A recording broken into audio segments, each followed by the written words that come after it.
Il est en train de déstabiliser les provinces.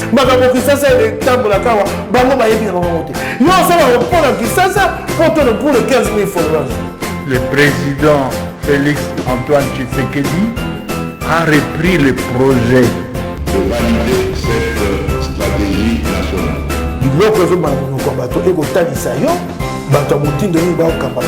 C'est la première fois que vous avez la vidéo dans le biseau.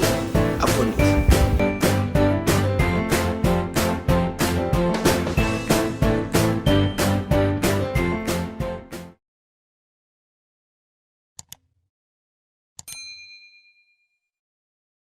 Merci Nabande Kobozo Landabiso et belé partout à travers le monde. Merci Nabino Nyonso, Ozali Scotier, MKB officiel, votre chaîne. Chaque jour, vous allez sur le qui vive, comment vous servir et tikali priorité Nabiso. To senga kapé bino bosala bongo pour nous rendre biso ascenseur. Le seul moyen de nous rendre cet ascenseur est d'aller à s'abonner, à partager, il y a qu'à liker, il y a qu'à commenter bah émission on a biso. Merci naba milliers il y a bato bazali ko vous allez toujours près na biso grâce à vous vous allez quoi kende mikolona mikolo mais biso moko to sala et le côté na pesi bande kunanga nyonso mbote na bisika nyonso bozali partout à travers le monde bozali en Afrique bozali en Amérique bozali en Asie bozali bisika ebele nous vous disons merci. Merci pourquoi parce que bozali mikolo nyonso ko pesa biso poids. Merci pourquoi parce que grâce à vous chaîne Nabiso Zoyeba Ezo comme partout. Oyebite comment importance na yo tozali reconnaissant nandenge ozaliko s'abonner nandenge ozo partager nos émissions tozali vraiment na esengo moi mingi tokola mukape comme en contrepartie kopesa yo information sans embâche ni faux fuyant. Toko solo la bande konangai na sujet moko oyezali ko créer un peu moi passer na motema mais toko bete pe li solo bomona lolenge nini makambozo le kana est comme nos militaires bakangi ba ADF ba musuba uti Tanzanie ba musuba uti Burundi au moins que c'est un réseau très compliqué bakangi bango nandenge bazale ko tracer longonya na musala awana metoko le pe toko fandela makambo e komeli ba journaliste na Katanga boyebi ke kuna premier ministre accueilli avant que le président arrive na makambo ya comment ba communauté ba ko vivre ensemble mais nakati ya batu nyonso wana pero luwawa azali awa journaliste ba moni ye nakati ya meeting one ba localiser ye ba bendiye en tout cas ce sont des pratiques que biso tokoki ko tolérer hein okoki ko répondre monto par les arguments parce que pero a beta montoute a brutaliser montoute il a utilisé liberté naie ce qui bino bomoni que liberté wana ezali mabe beaucoup qui peut ko utiliser le même canal médiatique pour na ko recadrer par rapport ya makambo oyo ce qui bomoni que ezali mabe mais ce qui peut bomoni kaka bosepelité ya ko le tribunal ezali wana pour na komemaye koloba que no awa ko biso awa opesi oboyo ko pesa biso droit de réponse pour na mona kayambaka batu nyonso mais le lenge ba bimisie katina batu le lenge ba salier en tout cas et pesi un peu moi à kokoso oyebi tolérance il faut ezala hein tolérance et sengeli ezala si nous voulons construire ces pays tokende les bosso c'est dans l'acceptation de l'autre moto azali obligé te akanisa lokola ngai d'ailleurs babenga kabiso République démocratique du Congo. Donc la beauté de la démocratie réside aussi dans la contradiction. Donc on n'est pas obligé de mettre na même point de vue. Na mona quand même ba mususu bazalaka so kia sa calé na réflexion mayele kangamiye abaloki akoti makambo bikolo. Oh yo Muluba, yo Mutetela, yo Mungala, réflexion exacte. Tu n'es pas obligé, il y a on dimanche sur la lobby. Tout comme Penga Penaza obligé te nan dimanche sur le lobby. Mais le plus important, c'est qui nous unit est plus fort que ce qui nous divise. Donc, Tokoki Mutuna Mutapé si point de vue naïe, mais Totikele na bakano prévu par la Constitution.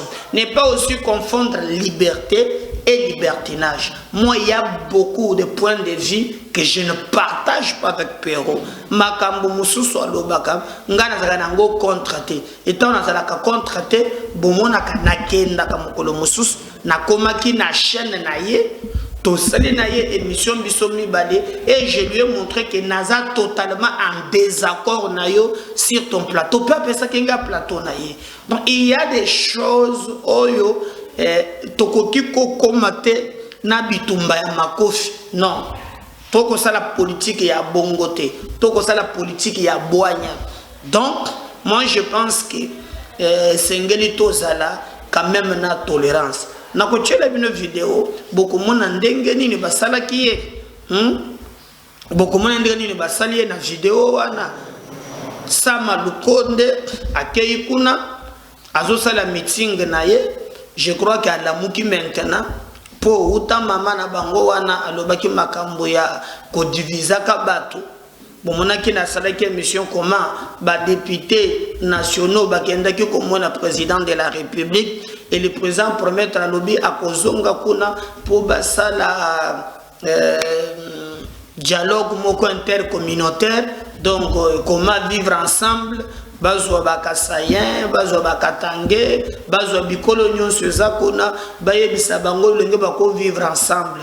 Moi je pense à mon humble avis, je suis pas partant na idée wana mais au moins Sama Lukonde azalaki kuna ye muto fongolaki nini wana mais to mona ki to ba société civile ba télémilango balobi akatanga balobi te ezali kanisi ya bien mais sengelaki d'abord bazwata ba pesa lolenge nini bakokaki ko traiter likambo wana d'abord na ordre du jour et consort mais Sama Lukonde akeye kuna pona kosala musala wana maintenant na kati ya meeting wana nde likambo wana ebimi or soki balingaki vraiment basala dialogue wana intercommunautaire nde bazali koloba mais sengelaki quand même que ba sanction exemplaire et salema ponga nazona ngola 2 poids 2 mesures. Comment nga mutu na porter plainte ti lelo na yoki ata réaction mon côté procureur ko fixer dossier mais to monaki awa na makambo ya Ngoyi Mulunda to monaki comme il a tenu des propos tels que tenus par maman wana oya tebeki makambo ya ba séparatiste wana mais je n'ai pas compris comment yé ali privilégié. C'est parce qu'Azana Katumbi ou bien Azana Ndengenin, il a été même soutenu par Kamitato.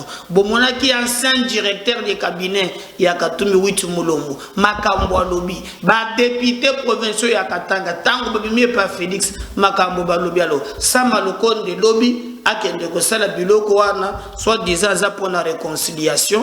Nous on observe, tout le monde a vraiment.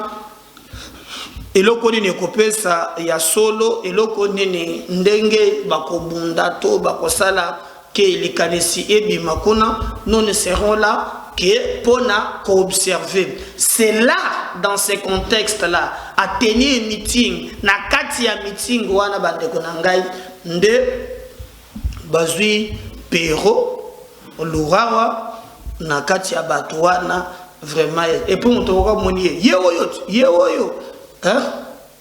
Et puis biloko ndenge wana na réaction ya bato faut que tambola kana mutu moko boya 3 4 ya makofi pour tout ça ka bilanga makofi bafandi nango okotambola na ye hein degré ba repérer ye donc na kati ya bato wana ye wana muni mwana mama seneta zo kungumba maboy balandie suite ya vidéo ko tebake ko sugela to yebite mais na yoki il paraît basaliende basalaki fayulu na chango on l'a doigté partout donc Ce qui est le bongo, nous condamnons cette intolérance.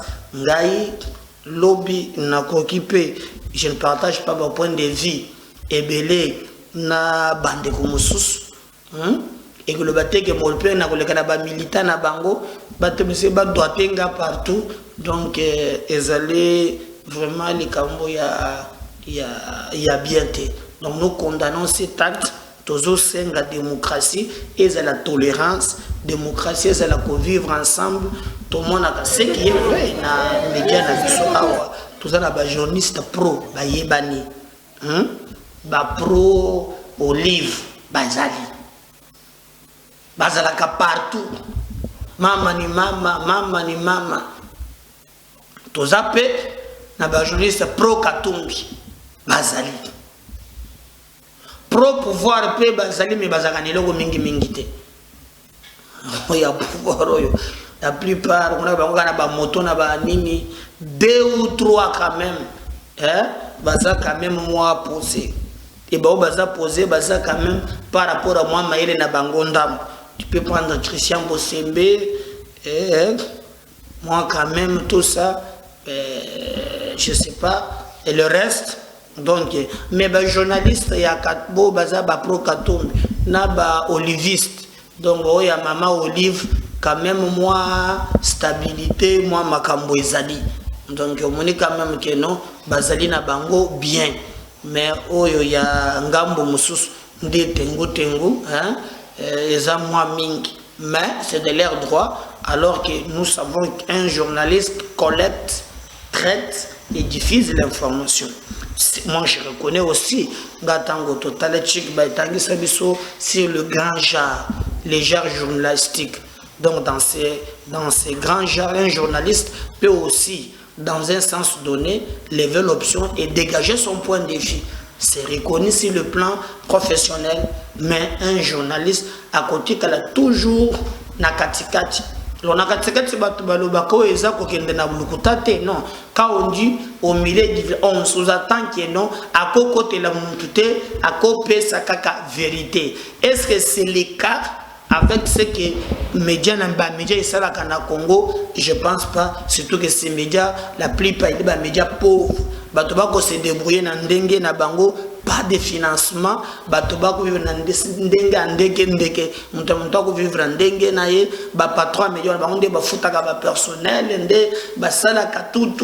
Alors, au quotidien maintenant, non, la ligne éditoriale, tant que vous avez bunda kabusoga, mon bêta bêti, alors ça ne peut que ça média. Normalement, ça devait être régularisé. Mais kolongwa na niveau ya bongo, kokita na niveau ya tous allez comme moi ya bamakofi et allez pensa malamote. Moi je vais vous laisser suivre le lengenini makambo komela ki pero lobby na meeting oyo batenaki na Lubumbashi na Samba Lukonde Kenge et nous allons revenir juste pour continuer na émission na biso na mokolo oyalelo. N'oubliez pas de continuer à partager cette émission massivement. Benga Batumususu Bakota en ligne, Bokota et Belé, ça nous fera tellement du bien continuer à partager. Voilà, je crois qu'on va suivre vidéo. Bon, mon Makambone ne komelaki Pero Lurawa, c'est juste extrait. Moko Ndenge Samazoloba. Na lolenge mutomoko azo doateye alakisiye et après babimisiye wana, donc c'était pas facile. On revient juste après.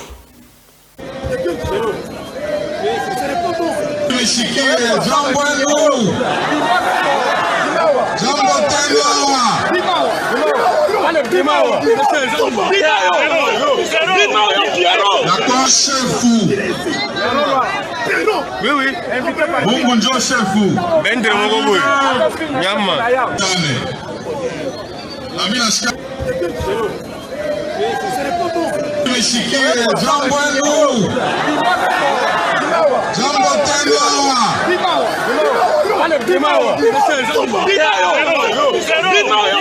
D'accord, chef fou.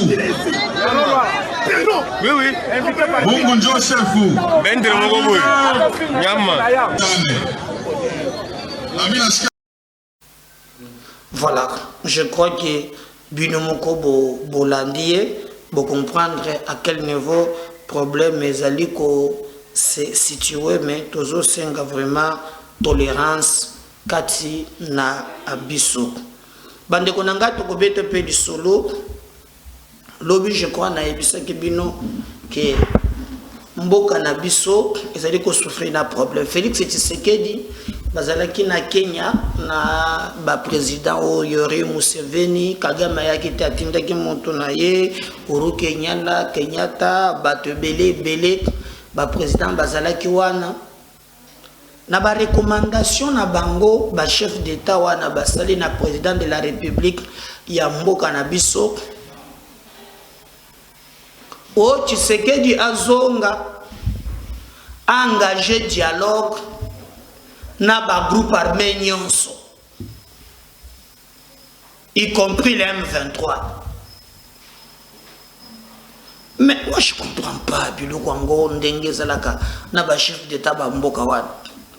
Pourquoi Rwanda a entamé dialogue TNF de l'air?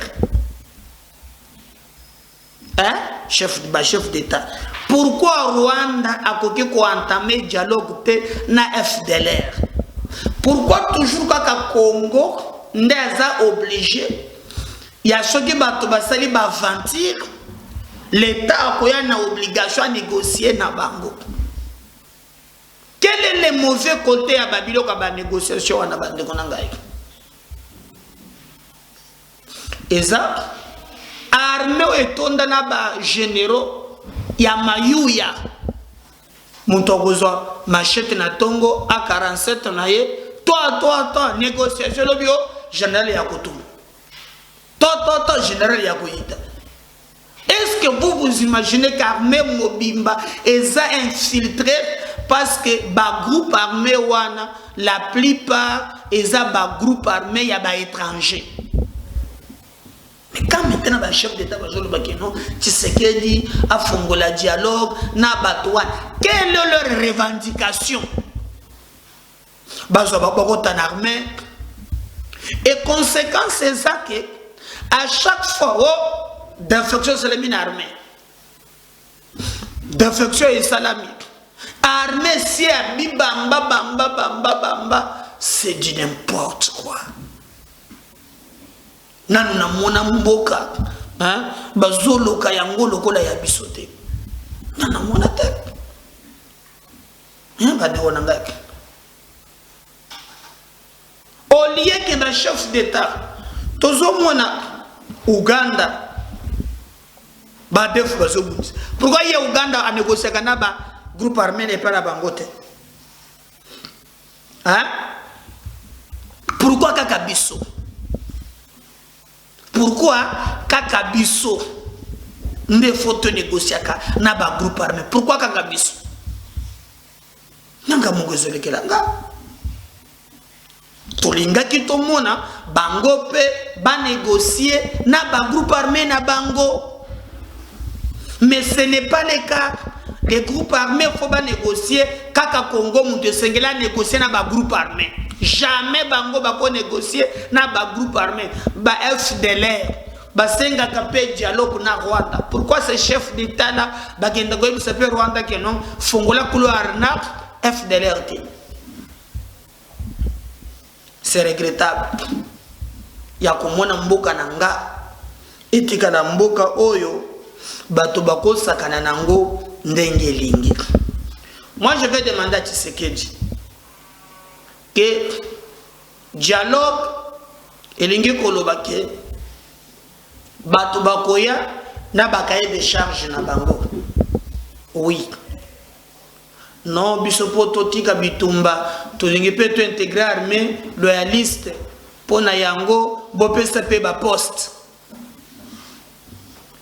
Okomona muso c'est moi major Willy Ngoma soki major à la formation wapi kaka na Zamba wana komi major. Oh non, comme ça, c'est une armée, on a côté la majorité, on a côté la général. Lobby a sali, bon on a été bandé ya Robert wana armée. Oh non, général commandant Mukomboye, soki ya sokola de a sali défection, alors on a 500 militaires, bagay na zam. Eza babiloko oyo. Tokotonga kakimia ya solote. Tant que armée mobimba et yebi ko restaurer par la force la paix, qui parle de dénégociations avec des groupes armés étrangers, tokozala na passe. C'est ainsi que notre armée est infiltrée jusqu'à la moelle épinière. Et j'ai même compris que ces présidents-là, bazana volonté il y a comme on appelle Congo et Télémaloko Lamboka. Comme ils ont leurs agendas cachés, et pas inabiso, yango bako salaka makamboa na butuna moi. Gouverneur militaire, aouti koloba dernièrement ça marché de mots 2 fois que ba Rwandais, baye na M23, ba bundi na bango. Et d'ailleurs ba kangi même ba Rwandais na kati ya ba troupe oyo e bandaki ko bunda. Mais comment maintenant Boko kende koloba ke bato wana te négocier na bango sikoto négocier na bapaya po baba kisama na ba oyo bapaya bazaka na armée na biso. Non, non, je pense que Tshisekedi sengeli akeba el sengeli akeba na ngambo wana na bandeli na kobandela kali susu. Rwanda zakana ba tobabundisa kaye. Uganda zana ba ADF. Bino boyebi pourquoi Uganda andi basala mutualisation na Congo pour bondisa ba ADF. Mais c'est parce que amoni que na capitale na ye à 3 reprises ba ADF babomi bato. Et les conséquences aujourd'hui c'est que non na frontière na Congo ba ADF basala ka lisusu na Uganda. Ba kotisi bangonde na kati ya Congo. En fait, bazo préserver mboka na bango, biso nde mboka ya zololo. O bato bako imposa ka biso biloko ya mabe.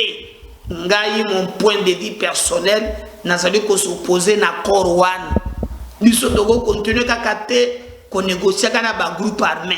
Au contraire, moi je proposerais to équiper armé na biso, to recruter, to tche moyen armé afin que to imposer la paix. Ce qui pèse n'est pas la force, peut ou ta la négociation, et zali peut y a co-discuter et qui n'a qu'à moussicate. Aujourd'hui, regardez ce que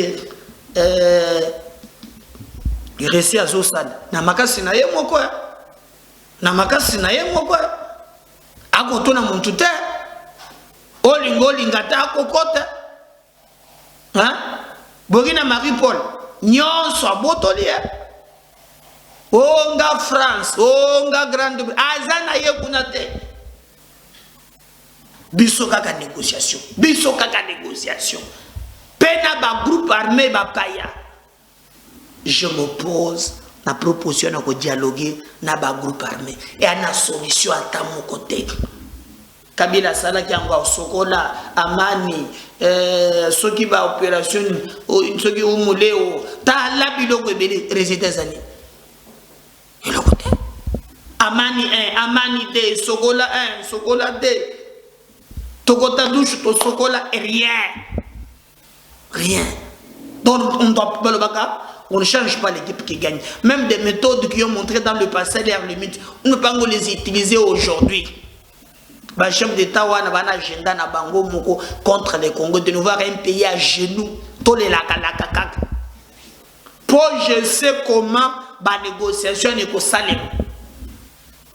Souka tozwa ba rebelle wana to koti sabango na armée. C'est clair. Et l'opinion ba série d'infection. Oh général ya boyita azwaki ba soda moko 500 kay na bango. Et ça c'est ton côté. Moi je me pose na schéma, il a faux schéma. Un schéma pour encourager mboka na ngai ata na likambo moko te. Et le président de mon pays n'est pas obligé d'appliquer du loco one. Sur le terrain, et Sengeli, pour accompagner nos services de renseignement, comme un pays souverain, toi on est obligé il y a combattre la frontière nabiso. 3 ton obligation ya ko kanga miyibi ba eba ko yiba kambongo nyonso o yezali ko uta na ndenge ya mabe ba ko yiba ka yarme ko kanga batu wana ko permettre aussi inspection générale ya armée ezali ya lingetite bazala pe bazaka pe na chef na bango na armée e banda pe ko auditer ba fo ezobima awa tie comme na front ba banda pe ko auditer yango. Oui donc moi naza d'accord te na schéma wana oyo ba memeli biso, c'est un faux schéma. Je ne partage pas, je suis en désaccord dans le schéma wana. Et moi, je pense que la paix est koyaka soki biso en tant que nation, biso en tant que peuple, toteleme le colo, to ko imposer paix wana vous la paix durable.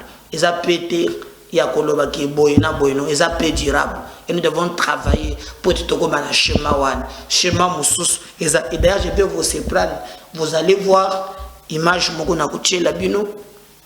Au moins comment bazo kanga bato bazo bunda na ba groupe one boyoka bamboka na bango, c'est pas moi, c'est l'armée qui nous montre l'origine. Bazo présenter bango balo ba uti boy boyoka ba origine, on va négocier na bapaya na mboka na biso moko bola da vidéo moko o ya armée azo présenter ba Burundais, azo présenter ceux qui ba Somalien, ceux qui ba nani na ba Ougandais na ba passeport ba musuna bani na bango ndenge ba sala bango recrutement. Donc biso ya biso armée nde etonda ka bapaya plein ya bango ezala bien pour la kaka genou congolais nyonso aza obligé ko boya schéma oyo ya schéma ya mabe biso za obligé ko ndima ngote.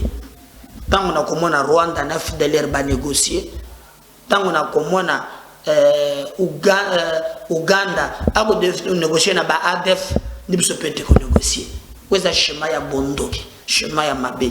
Botala par exemple élément oyo bino moko pesa nga raison. Nous allons revenir juste après pour continuer na MKB's officiel, votre chaîne de vérité. Nous sommes toujours pas nabiso, tozalaka la voix des sans voix et pas nabiso coloquer la bino. Le sien qui était là. Il quitte l'Afrique du Sud, il entre par la porte du Grand Katanga. Et oui, il va se retrouver à Kalemi. C'est à Kalemi qu'il va prendre maintenant la direction pour Béni. Il a été arrêté par vos services de renseignement. Il est en train d'être exploité et dans les jours à venir, il sera devant la justice pour nous dire exactement pourquoi il est ici et pourquoi il a été arrêté dans le rang des ADF. Et je profite pour vous dire que son passeport est là. Ce ne sont pas des choses inventées, ce sont des choses réelles. Et quand nous disons, c'est avec de preuves. Son passeport est là, c'est un passeport tanzanien. Sur la liste des arrêtés, mon général, il y a M. Kiza Idriss, c'est un Burundais. Et là aussi, c'est une preuve que ce mouvement terroriste n'est pas à négliger. Ce n'est pas un mouvement des peuples congolais, c'est un mouvement terroriste. Et à tous ceux qui veulent entendre, c'est un mouvement qui a des ramifications au niveau international et qui a fait allégeance au Daesh. Et ce n'est pas la première fois, ce n'est pas la dernière fois que nous continuerons à le dire. C'est un fidèle musulman, lui aussi, détenteur des armes de guerre, ressortissant du Burundi, recruté par ruse par M. Hassan Omar Moufadiri au mois de juin 2021. Nous avons une dame qu'on appelle Aminata Ali Daïsaba. Elle est là. C'est une maman. Madame est aussi musulmane, comme vous le voyez, arrêtée par les agents secrets à l'hôtel Semoulik, avec ses 4 enfants. En attendant les motards des ADF, qui est M. Katembo Bahamoueti Etienne, pour venir récupérer la dame et ses enfants et entrer en brousse à les servir les ADF. Elle était là depuis longtemps. Elle est partie en congé, mais le temps était déjà arrivé pour qu'elle continue le travail. C'est pourquoi, avec ses collaborateurs, motards Etienne, qui a été chargé de récupérer la dame à l'hôtel avec ses 4 enfants pour entrer en brousse. Vous allez comprendre que le mal est tellement profondément général. C'est grâce à votre armée, c'est grâce aux services spécialisés, coup de chapeau au service, que nous avons aujourd'hui le bilan très glorieux que nous présentons aujourd'hui à votre population. Ce monsieur, vous le voyez bien, il a risqué sa vie. D'abord, je vous informe au général qu'il est de la nationalité ougandaise, c'est pas un Congolais. C'est pendant les opérations de Mwalika récemment qu'il a eu une balle de nos forces. Mais comme nous sommes une armée professionnelle, une armée qui respecte les règles humanitaires, nous l'avons mis à la disposition des services sanitaires. Et il n'était pas comme ça les jours où on l'a capturé. Ses collègues combattants terroristes ont fui, l'ont laissé seul. Mais comme l'armée est là pour sauver le vie, on l'a récupéré. On l'a mis à la disposition du docteur, notre docteur militaire, qui l'a traité. Aujourd'hui, il a repris connaissance. Aujourd'hui, il est entre les bonnes mains. Mais voilà, je pense que bino moko bomoni lo lenge nini bazali ko sakana na mboka na biso.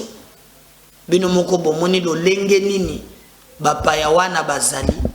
Mais il y a des gens qui pensent que tokoki ko négocier na bango oye pa na ba net bato wana bandeko nanga bino bomoni toko négocier na bango le kambonini. Hein? Toko négocier na bango nini. Monsieur le Président de la République, je crois que le service nayo ba kolanda ngai, peut-être yo moko kolanda ngai. Je suis pas d'accord. Na shima wana ba chef d'état wana ba pesio. C'est suicidaire pour mon pays. Je n'accepterai jamais, encore jamais, qu'armée en mboka na ngai et les ressources infiltrées. Nous avons des vaillants militaires qui n'a bango moko sauté vraiment makoki pesameli bango sans ba injonction diabolique. Nos vaillants militaires baza capable ya kosilisa bitumba wana. Ça c'est vrai. Il n'y a rien qui peut empêcher leur détermination. Nous allons toujours na sauté na état de siège natina. Je sais que avec nos forces armées toko kende musika to beti banguna wana sans que négociation ezala.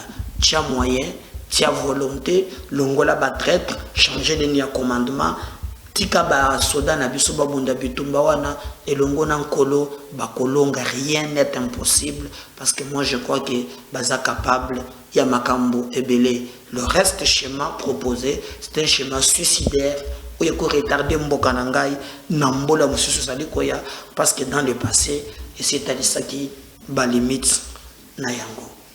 Merci na kanisike boyo koyo kangai. Partagez les bien émission koyo. Bo continuer na ko liker, bo continuer à ko commenter, bo continuer à ko sala par tous les moyens que vidéo yo yo comme na bato belé. Parce que MKB officiel, c'est votre chaîne, et sa chaîne Abisso News. Sauf que c'est pour la première fois, abonnez-vous. Surtout s'abonner, tindela moto mususu. Bosenga, bote la vidéo Abisso, et bandele tina soka. Boko pesa biso makasi, et bisope, contrat tozanango na bino, jamais, alors jamais, mokolo moko, tokoki ko trahir bino. Ko trahir bino te, et ko pesa bino info, oyo ezanga formule, oyo ezanga batripatillage, mais vous donnez l'info au vrai sens du mot et cause à la détermination et cause à la volonté et cause à l'engagement de la chaîne Nabiso. Merci. À tout à l'heure, numéro Moussous. Bye.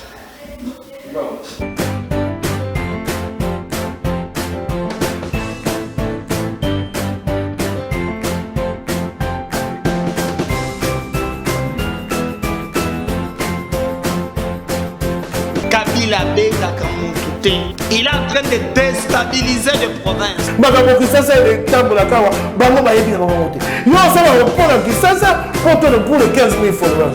Le président Félix Antoine Tshisekedi a repris le projet de valider cette stratégie nationale.